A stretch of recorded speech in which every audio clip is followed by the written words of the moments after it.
இனி உனது கணவன் தான் உனது பொறுப்பாளனும் உனது நிர்வாகியும் ஆவான். எனவே நீ அவனுடன் மிகவும் பணிவாகவும் கண்ணியமாகவும் நடந்து கொள். அப்போது அவன் நிச்சயம் உனது பணியாளனாகவே மாறிவிடுவான். அவனுக்கு கட்டுப்படும் விடயத்தில் நீ பூமியாக இருந்தால் உன்னை பாதுகாக்கும் வானமாகவே அவன் மாறிவிடுவான்.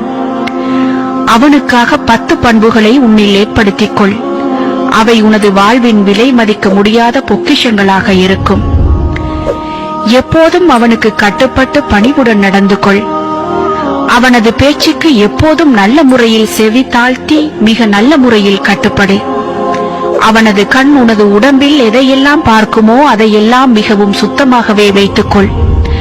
அப்போது அவன் நிச்சயமாக உன்னில் எந்த அசிங்கத்தையும் காணமாட்டான். அவன் உனது உடம்பில் உடையில் எதையெல்லாம் நுகருவானோ அவற்றையும் மிகவும் சுத்தமாக வைத்துக்கொள். அவன் உன்னில் நறுமணத்தை தவிர வேறு எந்த வாசத்தையும் நுகராமல் இருக்கட்டும்.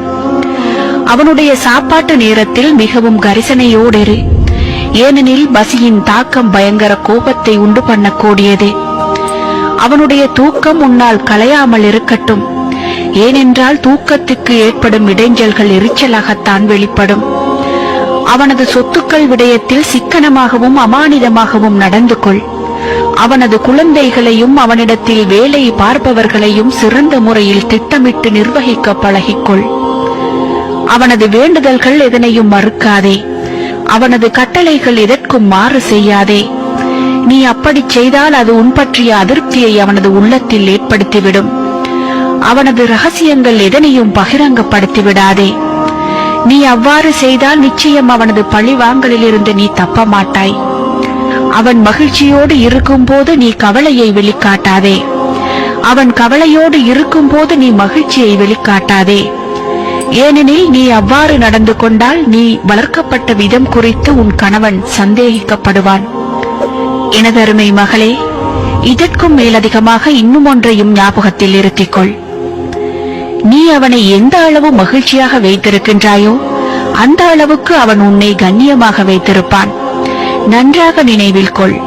நீ உனது ஆசைகளை விட உனது தேவைகளை விட உன் கணவனின் ஆசைகளையும் தேவைகளையும் உட்படுத்தாத வரையில் ஒருபோதும் முன்னால் உனது ஆசைகளையோ தேவைகளையோ அவன் மூலமாக நிறைவேற்றிக் கொள்ள முடியாது.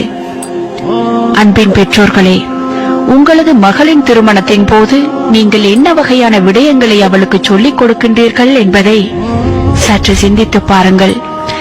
நீங்கள் அன்றைய தினத்தில் பேசும் வார்த்தைகள் ஒரு நல்ல குடும்பத்துக்கு அத்திவாரமாகவும் அமையலாம்.